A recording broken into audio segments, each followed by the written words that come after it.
आज 11 वाजता मुख्यमंत्र्यांनी एक बैठक बोलवलेली आहे आणि 12 वाजता कॅबिनेट आहे. त्या दोन्ही बैठका होणार आहेत, त्या काही रद्द करण्यात आलेल्या नाहीत. अशा पद्धतीनं मुख्यमंत्री कार्यालयांकडनं समजलेलं आहे आणि पूर्णपणे राज्य सरकार संपूर्ण 36 जिल्ह्यामध्ये बारकाईनं लक्ष ठेवणं, त्यातल्या तिथलं प्रशासन, मग आमचे तिथले SP असतील, कलेक्टर असतील, CEO असतील आणि काही भागात CP आणि आयुक्त असतील, म्हणजे महानगरपालिकेचा परिसर आहे तिथं, त्या सगळ्यांचं अतिशय सगळे लक्ष ठेवणं आणि सगळ्यांना तशा प्रकारच्या सूचना दिलेल्या आहेत. काही ठिकाणी मात्र घटना घडलेल्या आहेत. लोक जात असताना मोटर पाण्यातनं वाहून गेली, त्याच्यातनं 3 लोकांना वाचवण्यात आलं, एकाची डेड बॉडी सापडली. अशा काही बाबतीमध्ये मात्र जीवितहानी ही झालेली आहे. त्याचे पूर्ण आकडे 12 वाजेपर्यंत क्लिअर आपल्याकडे येतील. पण काही राज्यातल्या जिल्ह्यांच्यामध्ये जीवितहानी झालेली आहे आणि जनावरं वाहून गेलेली आहेत, काही बेपत्ता झालेली आहेत. अशा प्रकारचं आपले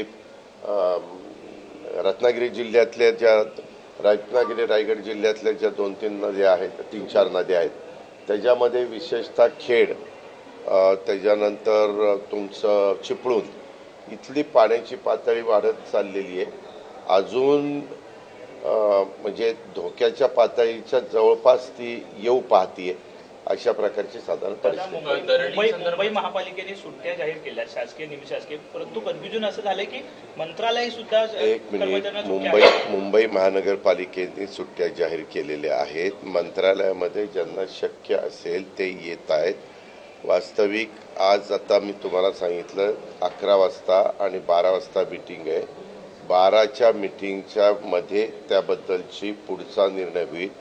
12ला काय नक्की परिस्थिती राहतीये, कारण चीफ सेक्रेटरी बोलत असताना असं म्हणत होते की मुंबईला सुट्टी जाहीर केली की ती मंत्रालयाला पण आपोआप होते असं, परंतु काहींचं म्हणणं असं आलं की मंत्रालयाला वेगळी सुट्टी जाहीर करायला पाहिजे.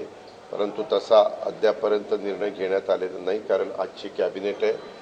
संपूर्ण महाराष्ट्रामध्ये पावसाने थैमान घातलेलं असल्यामुळे जेवढे काही मंत्री महोदय येऊ शकतील कॅबिनेटला, आणि अधिकारी तर सगळे साऊथ मुंबईतच राहतात, विशेषतः आपले IAS आणि IPS ऑफिसर, त्याच्यामुळे त्यांना पण इथं जवळ यायला तशी अडचण नाही आहे.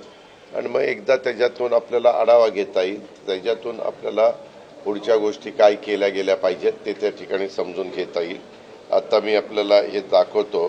हे पालघर, ठाणे, मुंबई, रायगड, रत्नागिरी हे रेड अलर्ट दाखवलेला आहे, तो भाग आहे आणि बाकीचा येलो अलर्ट आहे. आपल्या आता isakal.com आहे देशातील नंबर 1 ची मराठी न्यूज वेबसाईट. प्रत्येक अपडेटसाठी isakal.com ला नक्की भेट द्या.